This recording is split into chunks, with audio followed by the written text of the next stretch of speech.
नमस्कार, हमारे खास कार्यक्रम में आपका स्वागत है। मैं हूं आदित्य श्रीवास्तव। आज बात एक बार फिर प्रधानमंत्री के मध्य प्रदेश दौरे की। कल मध्य प्रदेश की धरती पर प्रधानमंत्री नरेंद्र मोदी होंगे।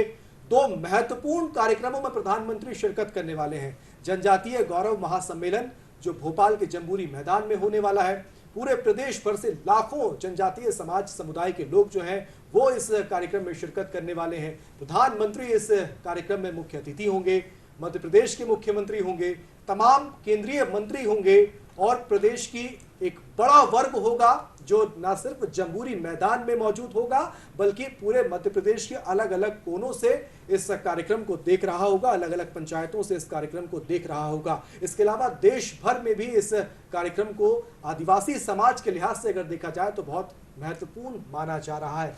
इसके अलावा प्रधानमंत्री कल रानी कमलापति रेलवे स्टेशन, जी हां, भोपाल में स्थित रानी कमलापति रेलवे स्टेशन, जिसको आप पहले हबीबगंज के नाम से जानते थे, अब उसका नाम बदल दिया गया है और अब उसको देश को समर्पित करेंगे। देश का पहला वर्ल्ड क्लास स्टेशन है। पीपीपी मोड पर स्टेशन को बनाया गया है। करीब 500 करोड़ रुपए इस स्टेशन में खर्च हुआ है और तमाम अत्याधुनिक सुविधाएं इस रेलवे स्टेशन में आपको देखने को मिलेंगी। यानी कि यह मानिए कि एयरपोर्ट पे जब आप जाते हैं जो सुविधाएं आपको हवाई जहाज में बैठते वक्त एयरपोर्ट पर मिलती हैं, वो तमाम सुविधाएं आपको देश के पहले एकमात्र वर्ल्ड क्लास रेलवे स्टेशन में देखने को मिलेगी, जिसका लोकार्पण प्रधानमंत्री नरेंद्र मोदी करेंगे। क्या मायने हैं मध्य प्रदेश में प्रधानमंत्री की इस यात्रा के?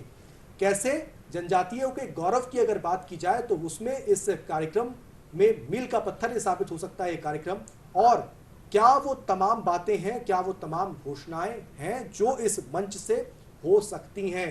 तैयारियां अंतिम चरण में है। मुख्यमंत्री शिवराज सिंह चौहान ने आज भी तमाम अलग अलग जगहों पर जाकर तैयारियों का जायजा लिया, या कि यूं कहें कि बल्कि उस मंच पर भी वो पहुंचे मुख्यमंत्री जिस मंच से कल प्रधानमंत्री देश मध्य प्रदेश के साथ साथ देश को भी संबोधित करेंगे। इस कार्यक्रम पर विस्तार से चर्चा करेंगे। हमारे साथ दो बहुत खास मेहमान हैं। आइए सबसे पहले आपका उनसे परिचय कराते हैं। हमारे साथ उप संचालक जनसंपर्क पंकज मित्तल जी हैं। पंकज जी, बहुत बहुत स्वागत करते हैं आपका हमारे साथ जुड़ने के लिए। साथ साथ हमारे साथ वरिष्ठ पत्रकार लेखक डॉक्टर ब्रह्मदीप अलूने जी हैं। ब्रह्मदीप जी, आपका भी बहुत बहुत स्वागत करते हैं हमारे इस कार्यक्रम में। पंकज मित्तल जी, चर्चा की शुरुआत आपसे ही करना चाहूंगा। प्रधानमंत्री जी के अब भोपाल पहुंचने में लगभग ये कहें कि अब 24 घंटे का ही वक्त रह गया है। बिल्कुल। और अगले 24 घंटे बहुत महत्वपूर्ण है, तैयारियों के लिहाज से तो है ही, लेकिन इन 24 घंटे में जो पूरे प्रदेश भर से जनजातीय समुदाय के जो लोग हैं, समाज के जो लोग हैं, उनका मध्य प्रदेश आना अब शुरू हो गया है और अब हमें कल तक देखने को मिलेगा। बिल्कुल। ये यात्रा कितनी महत्वपूर्ण है? इस यात्रा के मायने क्या है? जनजातीय गौरव महासम्मेलन की अगर बात की जाए तो आखिर इस कार्यक्रम के मायने क्या है? जी, देखिए, बहुत बहुत बड़ा एक अवसर है मध्य प्रदेश के लिए। जब इतनी बृहत स्तर पर जनजातीय गौरव दिवस आयोजित हो रहा है। पहले भी जनजातीय सम्मेलन आयोजित होते रहे हैं, लेकिन इतने बृहत स्तर पर होना और उसमें माननीय प्रधानमंत्री जी का भारत के यहाँ आना, और सबसे बड़ी बात जो मैं आपसे कहना चाहूँगा कि जनजातीय गौरव दिवस मध्य प्रदेश ने 1 वर्ष पहले, माननीय हमारे सीएम शिवराज सिंह साहब ने यहाँ 1 वर्ष पहले भगवान बिरसा मुंडा जी की जयंती पे जनजातीय गौरव दिवस 1 वर्ष पहले मनाया था। और मध्य प्रदेश का संकल्प था कि हम आदिवासी जो गौरव है, जो गरिमा है, आदिवासी जो जननायक हैं, उनने जो स्वतंत्रता संग्राम में योगदान दिया है, पूरे भारतवर्ष के लिए योगदान दिया है, उसको सारी दुनिया जाने, पूरा भारत जाने। इसी शुद्ध भावना के साथ वो प्रयास प्रारंभ हुआ था आज से 1 वर्ष पहले। और ये बहुत बड़ी बात है कि आज 1 वर्ष बाद भगवान बिरसा मुंडा की जयंती पे स्वयं प्रधानमंत्री नरेंद्र मोदी जी यहाँ आ रहे हैं, और वो भी इस घोषणा के साथ कि जनजातीय गौरव दिवस न सिर्फ मध्य प्रदेश में बल्कि पूरे भारतवर्ष में 15 नवंबर को एक साथ मनाया जाएगा। पूरे भारतवर्ष के हर कोने में, हर राज्य में जनजातीय गौरव दिवस मनाया जाएगा और 7 दिनों तक विभिन्न प्रकार के आयोजन चलेंगे जो आदिवासियों की विरासत, उनकी समृद्धि, उनकी कला, उनकी संस्कृति, उनके जो नायक हैं, उनकी गौरव गाथा को रेखांकित करेंगे। बिल्कुल। ब्रह्मदीप जी, आखिर बिरसा मुंडा की बात कर रहे हैं, चाहे हम टंट्या मामा की बात करें, चाहे रघुनाथ शाह, शंकर शाह की बात करें, और तमाम ऐसे गुमनाम चेहरे हैं जिन्होंने देश को आज़ाद कराने और ना सिर्फ बल्कि देश को यहाँ तक पहुँचाने में एक बहुत बड़ा योगदान जनजातीय समाज के जो लोग हैं उनका रहा है। ये वक्त उनको याद करने का है। ये वक्त हम देश जब आज़ादी का अमृत महोत्सव बना रहा है तो ऐसे लोगों को ही याद कर रहा है।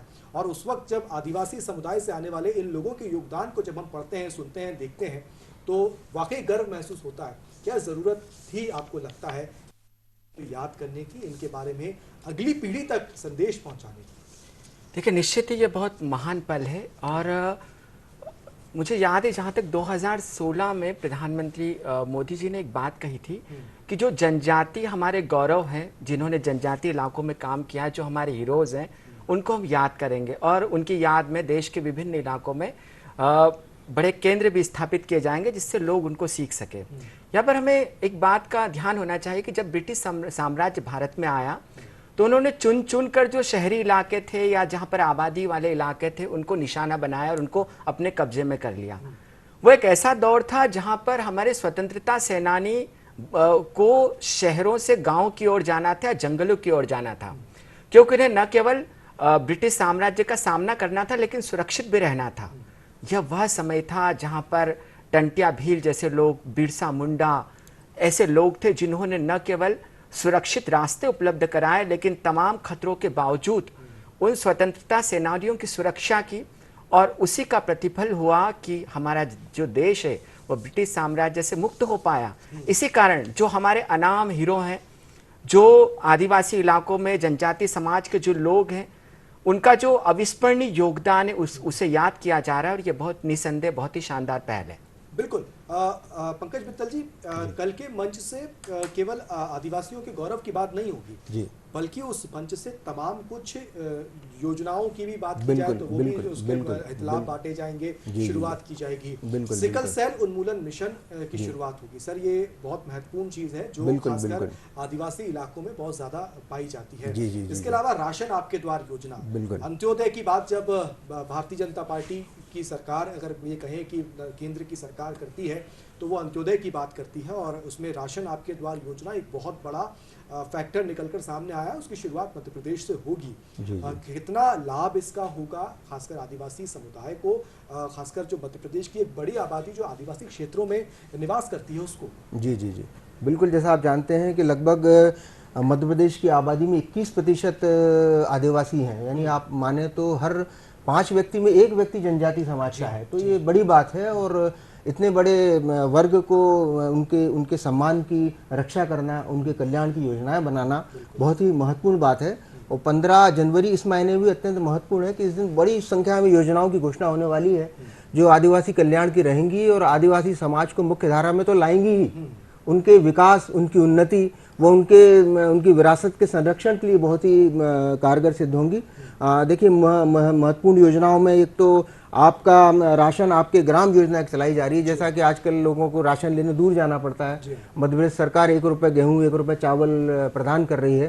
तो जैसे जनजाति ग्राम काफ़ी दूर दूर रहते हैं, लोगों को राशन दुकान तक जाना पड़ता था। अब सरकार ने योजना बनाई है कि उनके गाँव तक गाड़ियों में राशन जाएगा, उनके घर तक उनको राशन पहुंचाया जाएगा। ये रियायती राशन, तो ये बड़ी एक योजना है, बड़ा फायदा इससे जनजाति वर्ग को होगा। और दूसरा, जैसे आपने बताया कि सिकल सेल जो योजना चालू कर रहे हैं, हीमोग्लोबिनोपैथी, इसमें जो बड़ा एक रक्त की कमी और उसके संबंधित है, उसके संबंध में जो सरकार पूरी योजना बना रही है किस तरीके से उनके स्वास्थ्य की रक्षा की जाए, उनके बच्चों को पोषित किया जाए, तो ये भी एक बहुत महत्वपूर्ण योजना है जो कि चालू होने वाली है। इसके अलावा एक बात और मैं बता दूं कि हमारे जनजातीय समाज शिक्षा के क्षेत्र में कहीं ना कहीं पिछड़ा रहा है और शिक्षा के कारण ही उनको उतना वांछित प्रगति नहीं मिल पा रही है। तो शिक्षा के क्षेत्र में हमारे माननीय मुख्यमंत्री जी का विशेष जोर है और आदिवासी जनजातीय क्षेत्रों के लिए 50 एकलव्य आदर्श आदिवासी विद्यालय बनाए जा रहे हैं जो कि जनजातीय क्षेत्रों में खोले जाएंगे और आधुनिक शिक्षा वहाँ बच्चों को दी जाएगी। और इन सब की भी शुभारंभ, इन सब की घोषणा माननीय प्रधानमंत्री के द्वारा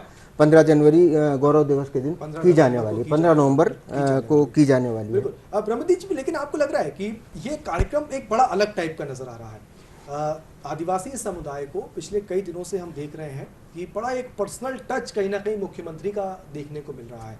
आज भी हमने देखा जब जनजातीय संग्रहालय की बात की जाए तो वहाँ मुख्यमंत्री पहुँचे और जो अलग अलग जगहों से आदिवासी समुदाय के जो लोग आए हैं, अपनी संस्कृतियों को लेकर आए हैं, नृत्यों को लेकर आए हैं, खान पान को लेकर आए हैं, पहनावे को लेकर आए हैं, वो सब प्रधानमंत्री जब कल भोपाल में होंगे तो उनके सामने वो सब अपना खान पान, अपनी संस्कृति, अपना नृत्य सब कुछ पेश करेंगे। और आज मुख्यमंत्री जब वहाँ पहुँचे तो उन्हीं की वेशभूषा में और उन्हीं की तरह नाचते हुए गाते हुए नजर आ रहे हैं। अभी थोड़ी देर पहले ही देखा कि उन्होंने अपने ट्विटर की जो डीपी है, उस डीपी में भी जो आज की तस्वीर थी वो आदिवासी वेशभूषा जब वो पहने हुए थे वो उन्होंने अपलोड कर दी है। ये पूरा जो माहौल पूरे भोपाल शहर को हम देख रहे हैं, पटा पड़ा हुआ है एकदम शंकर शाह, रघुनाथ शाह, टंटिया मामा और इन तमाम लोगों के तस्वीरों से, कटआउट से। आपको लगता है कि एक बड़ा पर्सनल टच और एक जुड़ाव और व्यक्तिगत उसमें इन्वॉल्वमेंट बहुत ज़्यादा देखने को मिल रहा है इस वक्त, मुख्यमंत्री का भी, सरकार का भी? जी देखिए, बिल्कुल माननीय शिवराज जी जब से प्रदेश के मुख्यमंत्री बने हैं तो एक बात तो बहुत ही स्पष्ट है कि वो चूंकि ग्रामीण पृष्ठभूमि के हैं तो ग्रामीण इलाकों के प्रति जो उनकी व्यापक सोच रही है, व्यापक विचार रहे हैं और एक जो दीर्घकालीन उनकी जो योजनाएं हैं उसका बड़ा प्रभाव पड़ा है। चाहे आप गांव की बेटी ले लें, लाडली लक्ष्मी जैसी योजनाएं ले लें, और इसके साथ साथ चूंकि देश के सबसे ज़्यादा जो जनजातीय समाज कहें, हम आदिवासी समाज कहें, वन पुत्र कहें, भूमि पुत्र कहें, धरती पुत्र कहें, लेकिन 1.5 करोड़ से लेकर करीब 1.25 करोड़ तक लोग जो हैं वो मध्य प्रदेश में रहते हैं। दूसरी बात, चूंकि न केवल हमारे मुख्यमंत्री ऐसे इलाकों में जाते, लेकिन यहाँ पर मैं बिरला मुंडा का, जो भगवान बिरला मुंडा, उनकी चर्चा भी करना चाहूँगा।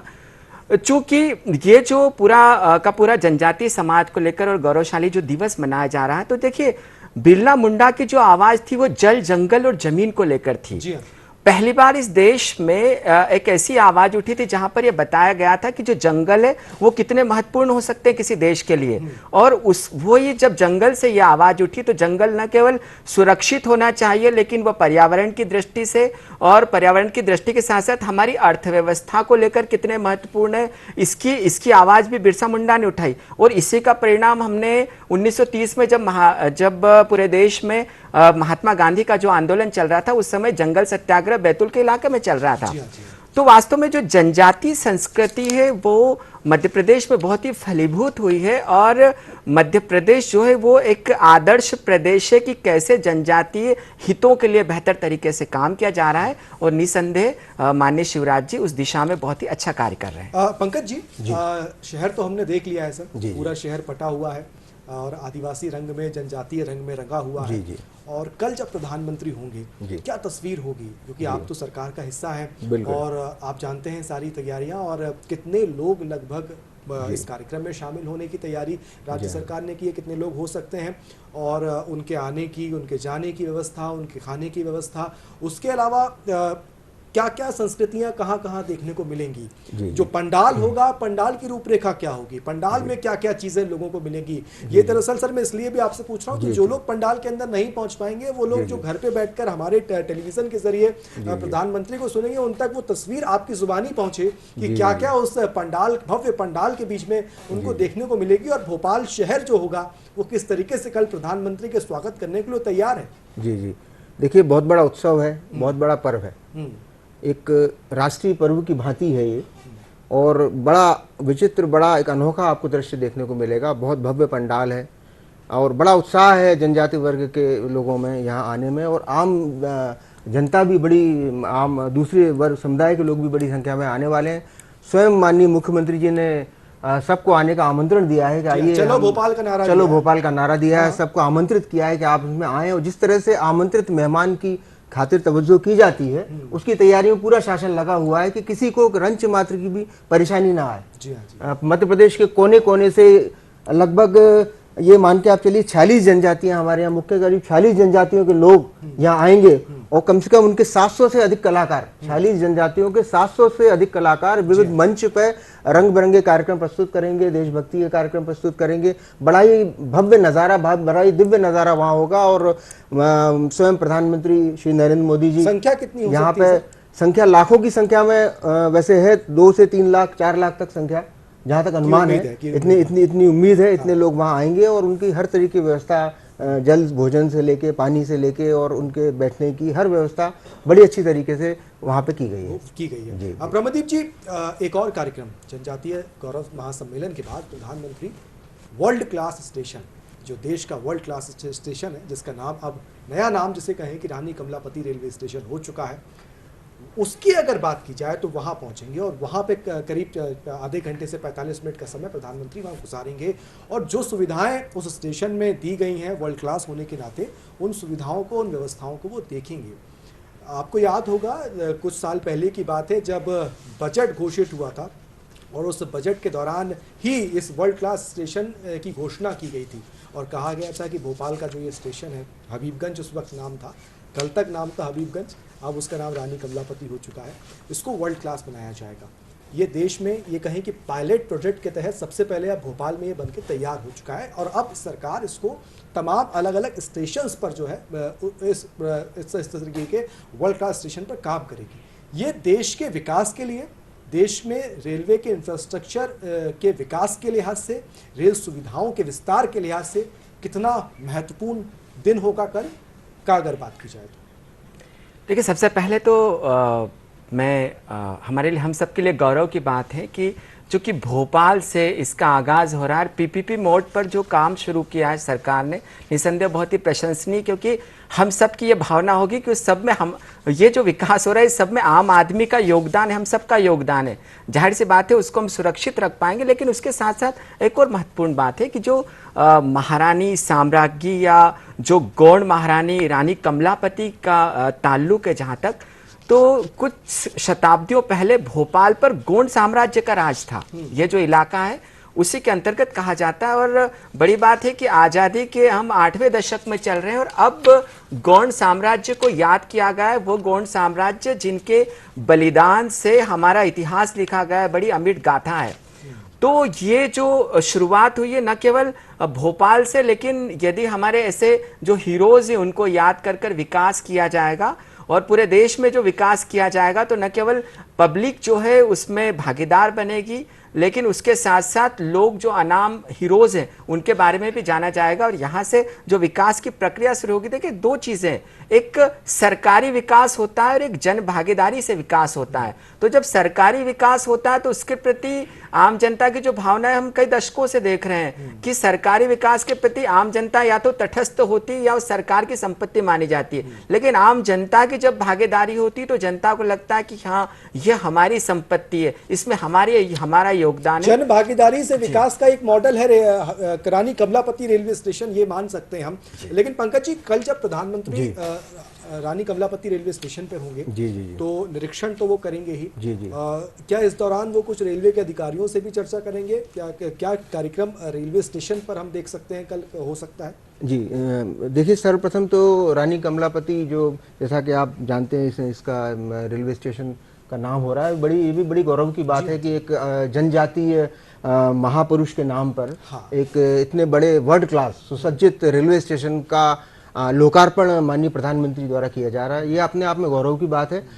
माननीय प्रधानमंत्री जी पहले लोकार्पण करेंगे उसका, उसके बाद में वो प्रेमिसेस जो बनी है स्टेशन की, उसका एक विजिट पूरा करेंगे सारे अधिकारियों के साथ, सारे गणमान्य व्यक्तियों के साथ में, और कुछ संभवतः कुछ निर्देश या वो दे सकते हैं उस दौरान। हो सकता है ये भी जाने कि किस तरीके से स्टेशन को बनाने में कठिनाइयां आई हैं, क्या चुनौतियां थी?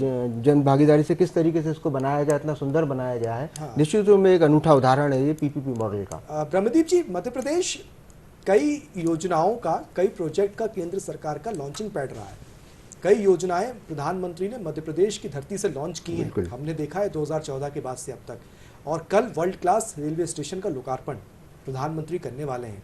ये भी देखा जाए तो एक वर्ल्ड क्लास की सीरीज, रेलवे स्टेशन की सीरीज में भोपाल लॉन्चिंग पैड बनने वाला है कल भी, क्योंकि अब ये विस्तार होगा रेलवे का, तो भोपाल से ही इसकी रूपरेखा रखी जाएगी और भोपाल इसका मॉडल होगा कि भोपाल में किस तरीके से काम हुआ है। तो क्या मध्य प्रदेश की धरती, मध्य प्रदेश के लोग, मध्य प्रदेश की जनजातियां, मध्य प्रदेश का इंफ्रास्ट्रक्चर केंद्र सरकार को, प्रधानमंत्री को ऐसा लगता है कि ये उपयुक्त होता है पूरे देश भर में संदेश पहुंचाने के लिए? जी, निसंदेह। देखिए, देश का दिल है मध्य प्रदेश और तकरीबन 1.5 से 2 दशक आप ये जो पूरा का पूरा, खासकर माननीय शिवराज जी का जो कार्यकाल है वो बड़ा दिलचस्प रहा है। और इस कार्यकाल में जैसे हमने अभी बात की थी लाडली लक्ष्मी, गांव की बेटी, ये ऐसी योजनाएं जिन्होंने महिला सशक्तिकरण में न केवल प्रदेश को पूरे देश में अव्वल रखा है, लेकिन दुनिया भर में उसका नाम हुआ है। अब यदि देश का दिल जब मजबूत होगा तो जाहिर सी बात है कि पूरा शरीर मजबूत होगा। और शिवराज जी जिस प्रकार से सारे तबके, चूंकि मध्य प्रदेश में एक दौर था हमने अति पिछड़ा विकासशील और अब विकसित मध्य प्रदेश की हम आगे बढ़ रहे हैं। तो जो शिवराज जी के प्रयास है कि यदि मध्य प्रदेश विकसित प्रदेश के तौर पर आगे बढ़ा तो निश्चित तौर पर पूरा शरीर मतलब पूरा देश मजबूत होगा। और यही कारण है कि शिवराज जी की और माननीय प्रधानमंत्री जी भी ध्यान देते हैं, और न केवल ध्यान देते हैं लेकिन विभिन्न मंचों से उनकी प्रशंसा भी करते हैं। तो ये न केवल अच्छा आगाज है लेकिन यह एक अच्छा अंजाम भी है। पंकज जी, मंशा क्या थी? मंशा जब रेलवे स्टेशन का नाम बदला, एक तो मंशा समझ में आती है कि आदिवासियों के गौरव को लेकर एक बड़ा दिन है, और इस इतने बड़े वर्ल्ड क्लास स्टेशन को अगर गौंड साम्राज्य की आखिरी रानी, अगर उनकी बात की जाए रानी कमलापति, उनके नाम पर रखा जाएगा तो स्वाभाविक सी बात है आदिवासी समाज का, समुदाय का एक बड़ा सम्मान होगा। इसके साथ साथ जब प्रधानमंत्री रेलवे के इस बड़े प्रोजेक्ट को देश को समर्पित करने वाले हैं, देश को समर्पित करने जा रहे हैं, मध्य प्रदेश की सरकार में भी एक बड़ा योगदान इसमें दिया है। भले ये पब्लिक प्राइवेट पार्टनरशिप के तहत इस पूरे प्रोजेक्ट को बनाया जा रहा है, लेकिन मध्य प्रदेश सरकार का एक बहुत बड़ा कंट्रीब्यूशन सहयोग के लिहाज से समझने की कोशिश करें तो वो रहा है। ये जो डबल इंजन की सरकार की बात आती है ना सर, विकास के नाम पे जब हम बात करते हैं कि केंद्र में भी एक सरकार, राज्य में भी एक सरकार और पूर्ण बहुमत की सरकार, कहीं ना कहीं इसका फायदा राज्यों के विकास को मिलता है, आपको ऐसा लगता है? बिल्कुल, आपने एकदम से सटीक बात कही कि डबल इंजन, बिल्कुल डबल इंजन सरकार है। हमारे माननीय प्रधानमंत्री जी योजना बनाते हैं, एक वो उनका विज़न है भारत को आगे ले जाने का, विश्व में सर्वोच्च बनाने का विज़न है। आत्मनिर्भर भारत का उन्होंने एक नारा दिया है, और उसी नारे के तहत आत्मनिर्भर मध्य प्रदेश का माननीय शिवराज सिंह जी ने नारा दिया है। और माननीय प्रधानमंत्री जी के विज़न को पूरा करने के लिए सबसे पहले अगर कोई राज्य आगे आया तो मुझे कहने में ये हर्ष है कि मध्य प्रदेश सबसे आगे आया। सबसे पहले मध्य प्रदेश ने आत्मनिर्भरता का रोड मैप बनाया, सारे विभागों को अलग अलग उनके लिए योजनाएं तैयार की गई, और न केवल बनाया बल्कि उस पर तेज गति से अमल किया जा रहा है। और आत्मनिर्भर मध्य प्रदेश के निर्माण का एक बहुत महत्वपूर्ण कदम है 15 नवंबर का बिरसा मुंडा जनजातीय गौरव दिवस। क्योंकि जनजातीय लोग जब आत्मनिर्भर होंगे तभी तो हम और आप आत्मनिर्भरता की बात कर सकते हैं। जो समाज का सबसे पिछड़ा व्यक्ति है, सबसे अंतिम पंक्ति में खड़ा हुआ है, जब वो व्यक्ति आगे आएगा, जब वो व्यक्ति आत्मनिर्भर बनेगा, जब वो व्यक्ति अपने गौरव को पहचानेगा, अपने सम्मान को पहचानेगा, उसकी विरासत की हम सम्मान करेंगे, उनके कल्याण की हम बातें करेंगे, तभी तो हमारा मध्य प्रदेश आत्मनिर्भर बात बोली है पंकज जी आपने, और आपकी इसी नोट के साथ इस कार्यक्रम का समाप्त हम करते हैं। और बहुत महत्वपूर्ण बात यह भी है कि अंत्योदय की बात अगर होगी, अंतिम पंक्ति के व्यक्ति के उसको लाभ पहुंचाने की अगर बात होगी और उसके गौरव की बात होगी, तभी आत्मनिर्भरता की तरफ ये देश और प्रदेश आगे बढ़ सकता है। क्योंकि जब तक अंतिम पंक्ति का व्यक्ति आत्मनिर्भर महसूस नहीं करेगा, अपने आप को गौरवान्वित महसूस नहीं करेगा, अपने आप को पिछड़ेपन से बाहर लेकर नहीं आएगा, तब तक ना तो राज्य की आत्मनिर्भरता हो पाएगी और ना ही देश की आत्मनिर्भरता हो पाएगी। लिहाजा अंत्योदय तक जाकर, अंतिम पंक्ति तक जाकर हर एक व्यक्ति के सम्मान को वापस लौटाना, हर एक व्यक्ति के सम्मान को दुनिया और देश को बताना, भारत की अगली आने वाली पीढ़ी को बताना कि जनजातीय समुदाय का योगदान इस देश को बनाने में, इस देश को आजाद कराने में, इस देश को यहां तक पहुंचाने में कितना महत्वपूर्ण रहा है। इस तरह के कार्यक्रम, इस तरह के गौरव दिवस बहुत महत्वपूर्ण साबित होने वाले हैं। इंतजार अब कल का है। कल जब प्रधानमंत्री मध्य प्रदेश की धरती पर होंगे, हम विस्तार से इस पर चर्चा लगातार कर रहे हैं हमारे समाचार बुलेटिन में, विशेष कार्यक्रमों में। बने रहिए दूरदर्शन मध्य प्रदेश के साथ। तब तक के लिए दीजिए इजाजत। आप तमाम दोनों मेहमानों का बहुत बहुत शुक्रिया करेंगे। पंकज मित्तल जी आपका बहुत बहुत शुक्रिया करेंगे। डॉक्टर ब्रह्मदीप अलूने जी आपका बहुत बहुत शुक्रिया करेंगे हमारे साथ जुड़ने के लिए। नमस्कार।